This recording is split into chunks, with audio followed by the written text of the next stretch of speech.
Hi, here on the Photobug we've always been about photography and videos, basically chasing those elusive images. I've got something that I want to present here that is done with a free open source program that we're thinking of doing more on, and that program is called Blender. It's a 3D program.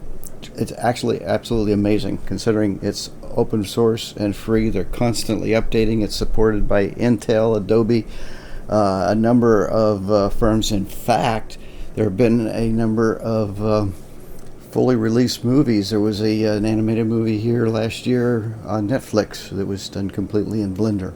So I'm going to show this little clip to you that I did, chase scene through a city. If you would like to know more, if you'd like to know how this is done, please leave your comments below, and we'll do more Blender videos and 3D videos and chase some additional elusive images. Thank you.